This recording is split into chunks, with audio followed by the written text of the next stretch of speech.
Meus irmãos, nós temos vivido um período de muita incerteza quanto a cultos, quanto a atividades da igreja. Nós ficamos sabendo que íamos poder fazer esse culto, na verdade, na sexta-feira à noite, ali por volta das 10, 11 da noite, quando saiu o decreto municipal. Então, a gente está planejando as coisas, né, à medida que vão sendo divulgadas novas normas, novas orientações. Então, a nossa intenção é permanecer com os cultos lá no Instituto Passos, nosso campus, de manhã às 10 e aqui às 19, né? E esperamos em Deus que a pandemia perca força, que avance a vacinação, como tem avançado. O Brasil já tem 15% da população vacinada, é um número já bem significativo, né? E nós cremos que vai continuar crescendo isso. E nós acreditamos, né, que a pandemia vai perder força. É porque nós estamos orando por isso, estamos trabalhando, os governos municipais, estaduais, federal, né? Há um envolvimento da sociedade também. Então nós acreditamos, pela fé, com olhos de esperança, que a pandemia vai perder força e que nós vamos poder voltar a nos reunir regularmente, ainda com restrições, né, mas pelo menos vamos voltar a nos reunir, é o nosso desejo, é a nossa oração, a nossa expectativa. E hoje, meus irmãos, eu quero iniciar essa mensagem com vocês, falando sobre talvez o tema que foi pauta na imprensa brasileira ao longo dessa semana. Se você acompanhou um pouco, né, os jornais, as notícias, você está sabendo que quarta e quinta-feira, o STF julgou uma ação onde, em resumo, a questão era a seguinte: prefeitos e governadores têm autoridade para fechar igrejas durante a pandemia? E o STF, por 9-2, disse que sim, que prefeitos e governadores podem fechar igrejas durante a pandemia.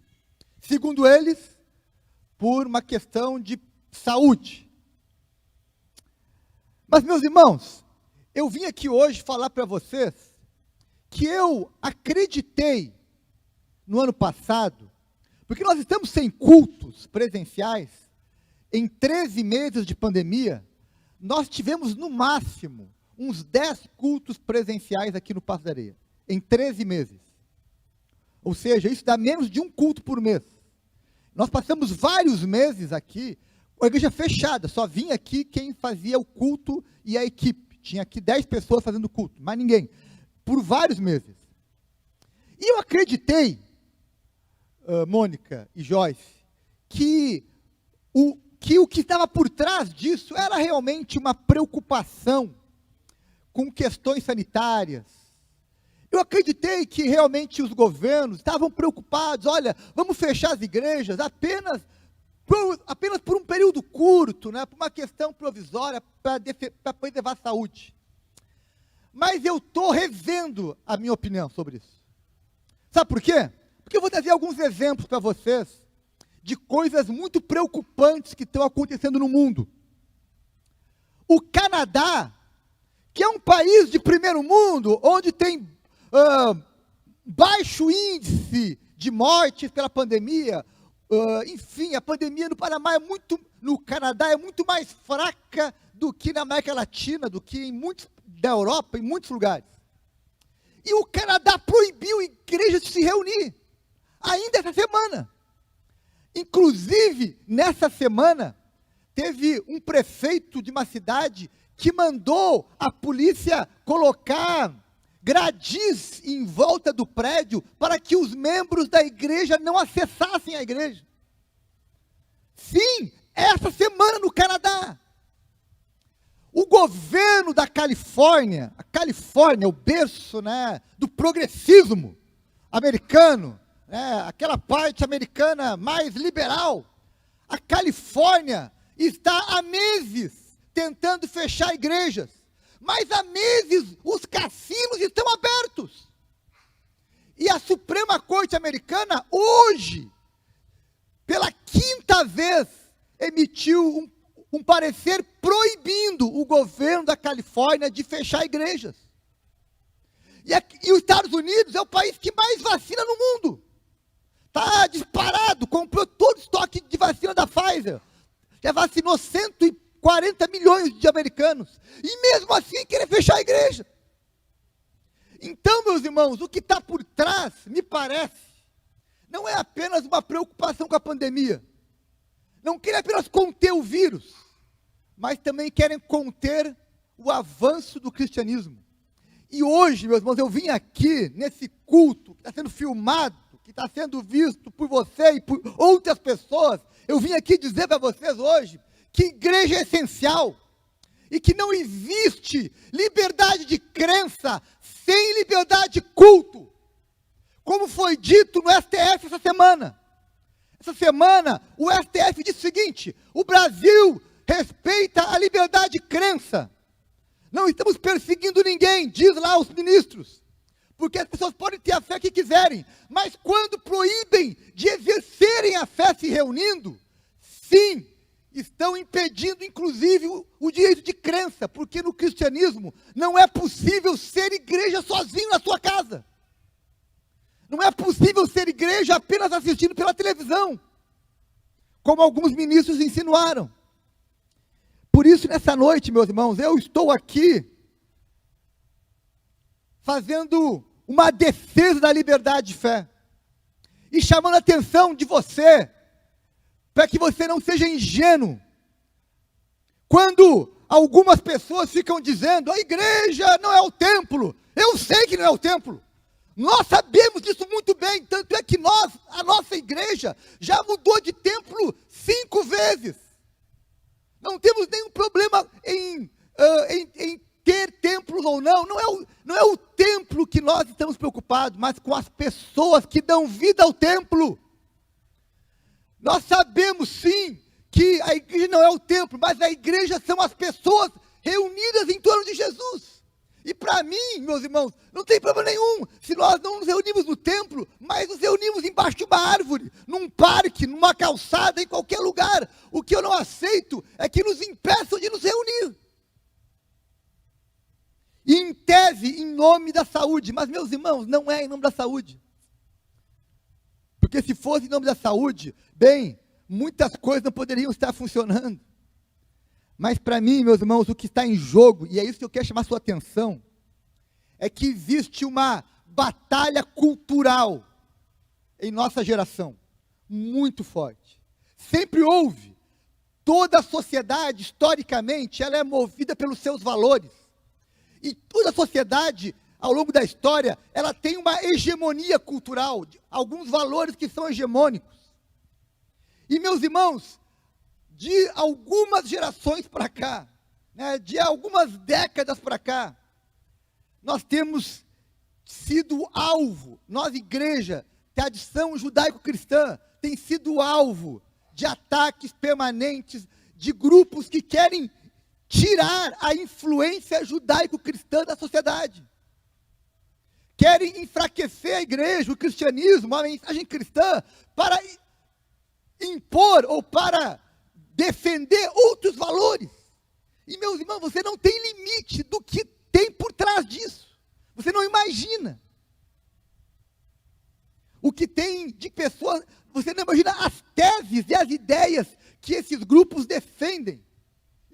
Hoje eu não quero falar sobre isso, mas eu só quero alertar vocês de que nós estamos no meio de uma grande batalha espiritual que se manifesta através de uma batalha cultural. Quais são os valores que vão regular a nossa sociedade?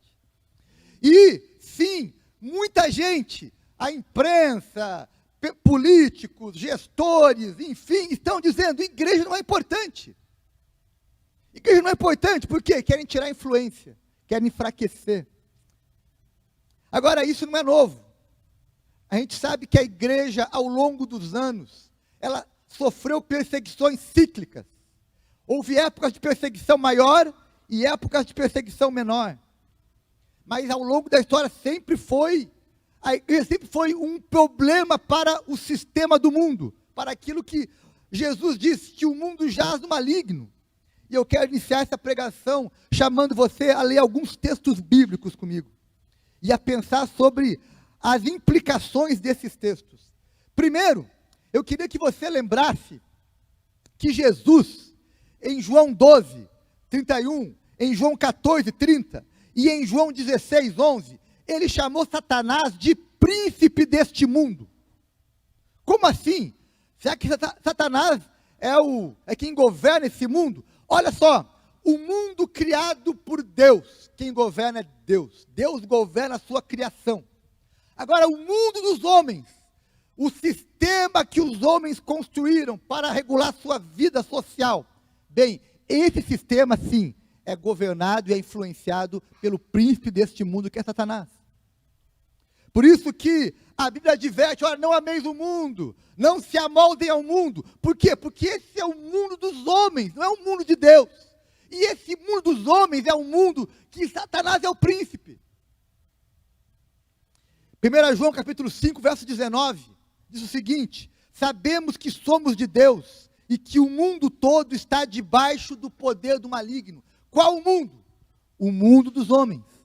O sistema que os homens criaram. As ideologias, os modelos econômicos, os sistemas, né, que os homens inventam para gerir a sua vida. Sim, eles estão influenciados pelo maligno. Efésios 2, verso 2 diz o seguinte: nos quais vocês andaram noutro tempo, segundo o curso deste mundo. Agora presta atenção nessa frase: segundo o príncipe da potestade do ar, Satanás, do espírito que agora atua, aonde? Nos filhos da desobediência. Sabe quem são os filhos da desobediência? Jesus diz lá em Lucas 16, que existem os filhos da luz, que são aqueles que seguem a Deus e a sua lei, e os que não seguem. Jesus os chamou de filhos da desobediência. Meus irmãos, não seja ingênuo. A gente vive num mundo com muita influência maligna. E essa influência, durante, por exemplo, os primeiros 300 anos da igreja, sabe como? Sabe qual era a estratégia maligna para conter a igreja? Perseguição pela espada. Os cristãos eram presos, eram mortos, lançados aos leões, queimados. A força da espada perseguia os cristãos. E a força da espada perseguiu cristãos por muitos séculos. Depois houve um tempo de paz, né? Ok, Roma se converte ao cristianismo, enfim, mas aí surgem depois os islâmicos e outros grupos que também pela espada perseguem os cristãos. E meus irmãos, ao longo da história, muitas e muitas gerações sofreram perseguições pela espada. Atualmente, em alguns países do mundo, ainda existe perseguição pela espada? Sim, ainda existe. Ainda há lugares do mundo que ser cristão pode te levar para a cadeia. Pode ser preso, pode sofrer muito em ser cristão em alguns países do mundo. Mas no mundo livre, no mundo ocidental, onde não se pode mais prender ninguém pela sua fé, qual é a estratégia maligna então para conter o cristianismo? Bem, vamos mudar os valores, vamos mudar os conceitos, vamos desqualificar o que eles creem, vamos adjetivá-los, vamos chamá-los de, enfim, os piores adjetivos, vamos desqualificá-los, vamos chamá-los de ignorantes, de, enfim, eu não quero ficar aqui usando os adjetivos que eles usam, mas é assim. E com isso estabeleceu uma nova hegemonia cultural. Eu quero, por exemplo, dar um exemplo para você simples. Sabe qual é a citação mais antiga ao aborto? Uma pesquisa breve que eu fiz, diz que no Código de Hammurabi, que é mais antigo que o Código de Moisés, já havia ali uma proibição ao aborto. Ou seja, já existia aborto na época pré-mosaica. Já existia aborto. Porém, era proibido, era algo que não era aceito pela maioria da sociedade. Isso foi passando com séculos. E meus irmãos, sabe, qual foi o primeiro país que abriu uma lei permitindo o aborto institucional?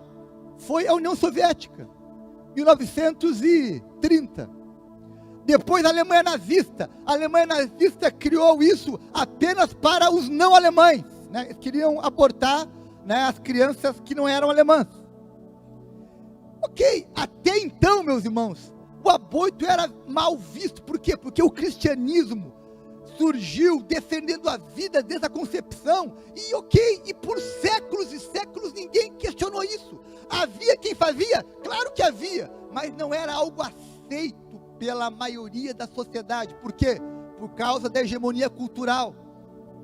Agora hoje, nos dias de hoje, se você fizer uma pesquisa, quem é a favor ou contra o aborto, olha, vai dar parelho. A Argentina aqui do lado aprovou esse ano, o final do ano passado, enfim, aprovou que o aborto é legal. E se nós, enfim, perdemos força, logo o Brasil também vai acabar aprovando uma lei dessas. Por quê? Porque é uma hegemonia cultural. Isso é um exemplo. Eu poderia aqui falar sobre vários outros. Vários outros. Por isso, meus irmãos, nós precisamos ter a consciência que o mundo tem uma influência maligna na sua cultura, e essa, na minha perspectiva, é a grande estratégia maligna no mundo livre. No mundo livre não podemos prender, não podemos impedir que eles preguem, então vamos mudar os valores da sociedade, pela imprensa, pelo cinema, pela arte, pela política, pelo judiciário, pela educação. Por isso que nós vivemos uma contracultura.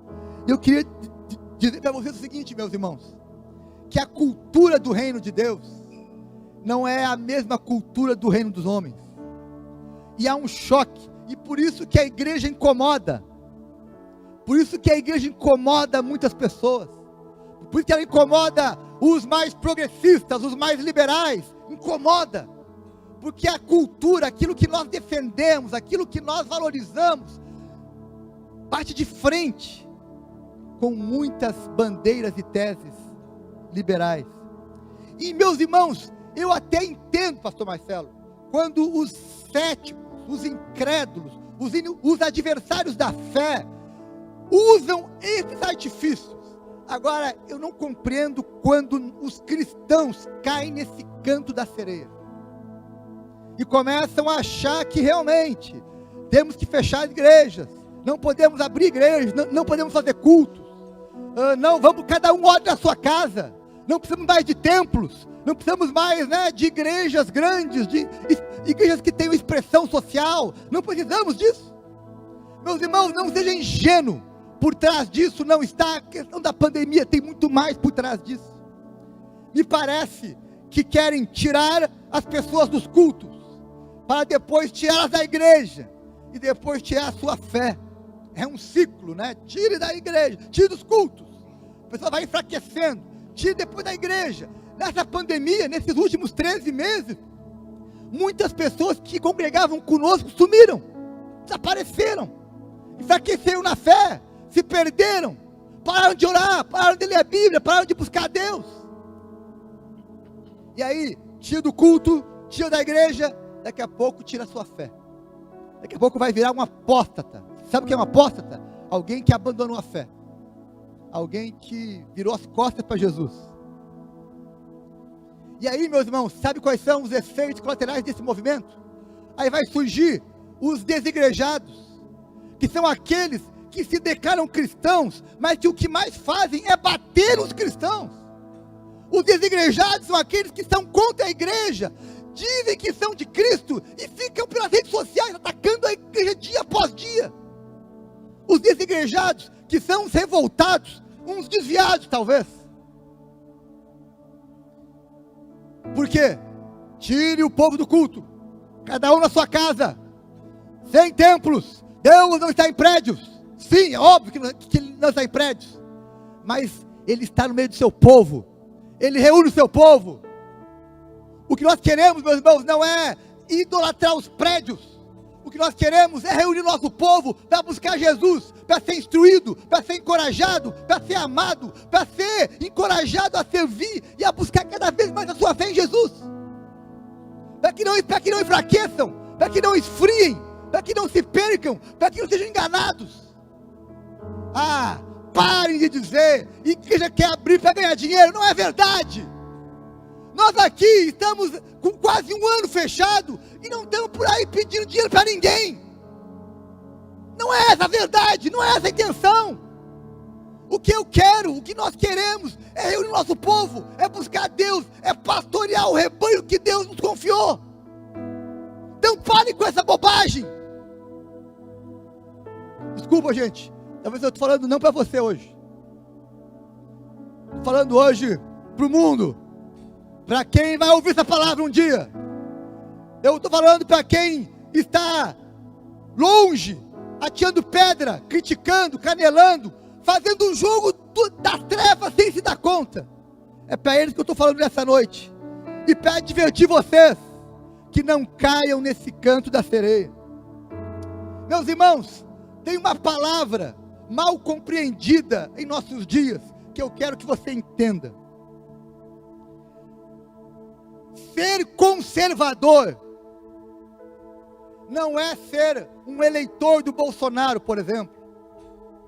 Ser conservador não está ligado a ser de direita. Ser conservador não está associado a um partido político. Agora, filosoficamente, teologicamente, ser conservador é defender, é conservar os valores judaico-cristãos. E isso é ser conservador. E as pessoas pensam que quando um pastor ou quando um cristão diz eu sou um cristão conservador, acha que ele é um louco, um bolsominion, sei lá o quê. Não, eu sou alguém que me oponho às influências entre aspas, progressistas, que querem tirar da cena cultural, educacional, a influência judaico-cristã. E infelizmente tem que dizer que há movimentos e há partidos que claramente querem fazer isso. Por isso que nós somos, eu falo por mim, um conservador nesse conceito de defender, de conservar os valores que construíram o mundo livre ocidental.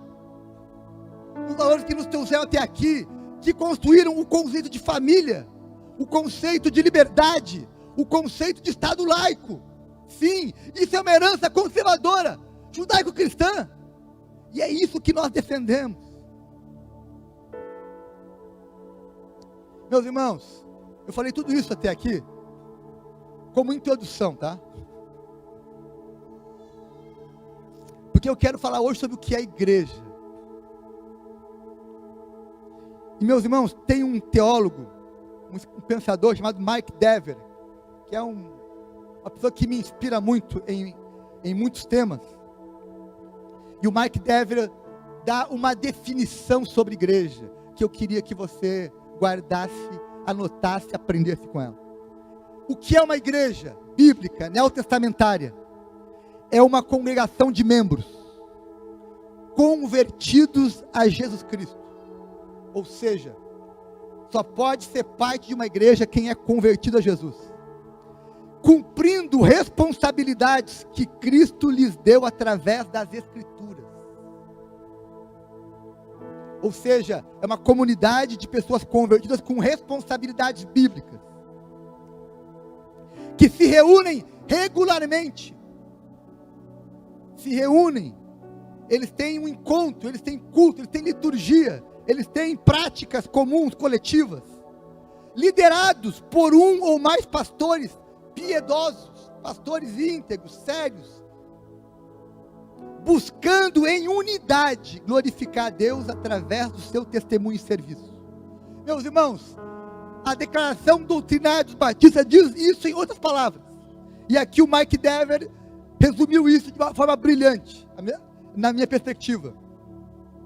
Então, ser igreja requer o quê? Responsabilidade, aliás, conversão, responsabilidade comum, encontros regulares, liderança pastoral piedosa, séria, e unidade para glorificar a Deus através de testemunho e de serviço. Isso é uma igreja. E meus irmãos, ninguém consegue ser igreja nesse conceito sozinho. Ninguém consegue viver o cristianismo como igreja sozinho. Por isso que a Bíblia vai nos dizer lá em 1 Coríntios 12, 27, pois bem, vocês são corpo de Cristo, e cada um é parte desse corpo. Meus irmãos, a Bíblia compara a igreja a algumas figuras pedagógicas. O corpo é uma dessas figuras. Jesus disse o seguinte, olha, aliás, o apóstolo Paulo disse o seguinte, Jesus é o cabeça da igreja. Assim como um corpo tem um cabeça, Jesus é o cabeça e nós todos somos partes desse corpo. E mais, ele vai dizer que nesse corpo ninguém é dispensável, todos são importantes. Olha o que ele fala no verso 21, diz o seguinte, cadê aqui, sumiu aqui, ele fala o seguinte, o olho não pode dizer à mão, não preciso de você, nem a cabeça pode dizer aos pés, não preciso de você. Ou seja, ninguém pode dispensar ninguém, todos são importantes.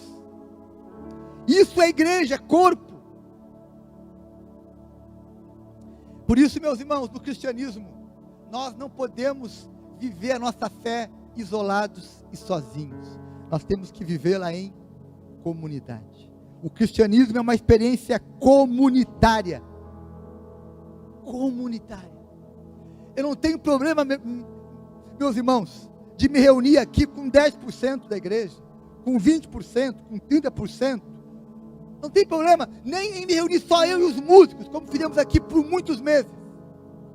Agora o que eu tenho problema é que queiram outras pessoas dizerem que é possível ser igreja sozinho. Não, aí dói. Eu não aceito, meus irmãos, que um ministro do STF, que um prefeito, que um governante, que um político determine como eu vou exercer a minha espiritualidade. Não são eles que vão estabelecer isso. Não são eles. A forma como eu vou buscar Deus não vai ser regulada por um decreto de um governante qualquer. Por isso, meus irmãos, que não pode haver liberdade de crença sem haver liberdade de culto. Elas estão ligadas de forma inseparável. Eu quero concluir dizendo para vocês que nesses dias de tanta intolerância, eu tenho visto alguns irmãos escolherem brigar com as pessoas erradas e brigar pelas causas erradas. Não há nenhum conflito entre igreja e saúde. A igreja é um espaço saudável. A igreja ajuda na saúde física, emocional e espiritual. Saúde é um conjunto de coisas. Tem a dimensão física, emocional e espiritual. E a igreja ajuda na saúde, por isso que ela é essencial. Ela é essencial porque ela ajuda. Ela é um lugar de cuidado. Aqueles que defendem que a igreja fique aberta estão pensando nisso. Por que abrir a igreja? Porque nós queremos cuidar das pessoas que nos procuram. Ninguém é obrigado a vir aqui. Se você quer continuar assistindo pela internet, não tem nenhum problema, pode assistir. Agora, o que nós queremos é ter a liberdade de receber aqueles que querem vir aqui. Que possamos acolhê-los, instruí-los, encorajá-los, ensiná-los o Evangelho. Por isso, cuidado para você não ficar tirando pedra no corpo de Cristo. Porque quem fere o corpo está ferindo o cabeça. Quem fere o corpo está ferindo o cabeça. E eu queria lembrar de uma palavra que está em Efésios capítulo 5, verso 25 e 26, que diz o seguinte: marido, ame a sua esposa. Agora presta atenção nessa frase. Assim como Cristo amou a igreja e deu a sua vida por ela. Ele fez isso para dedicar a igreja a Deus, lavando-a com água e purificando-a com a palavra. Jesus deu a vida pela igreja. A igreja, meus irmãos, ela nasce oficialmente lá no Pentecostes. É ali que começa a igreja a nascer, ali no cristianismo. É ali que surge um movimento chamado cristãos, que vai passar a influenciar o mundo inteiro depois. É a partir dali. E Jesus morreu para que esse movimento começasse, se espalhasse pelo mundo, para que esse movimento se mantesse. Sim, Jesus morreu para que a igreja pudesse existir. Então, meus irmãos, meu desafio final é que você seja parte de uma igreja local. Não tente viver uma fé, uma espiritualidade sozinho. Não, seja parte. Você que está nos vendo na internet, procure uma igreja local e faça parte dela. Se envolva. E se envolva por quê? Para que você possa cooperar com alguma igreja local. Ser parte, cooperar com seus dons, com seu tempo, com as suas habilidades, com seus recursos, enfim, com aquilo que você tem para oferecer. Porque nós fomos chamados para servir, para cooperar com Jesus, na obra de Jesus. Então, seja parte de uma igreja, coopere com uma igreja e, finalmente, valorize a igreja que você faz parte. Defenda, se envolva, se preocupe, ame, trabalhe para que ela melhore. A igreja é um projeto em desenvolvimento. Toda igreja tem algo a melhorar. A nossa tem muitas coisas a melhorar. Mas trabalhe para que ela melhore. Em vez de ficar tirando pedra, em vez de ficar criticando, em vez de ficar fazendo o jogo dos outros que querem cada vez mais enfraquecer a influência cristã na sociedade. Não seja alguém que trabalhe contra. Jesus disse: quem não ajunta, espalha. Que você esteja entre aqueles que estão ajuntando, cooperando, para que a igreja cresça, melhore e cada vez mais seja uma boa influência para o nosso mundo. Amém?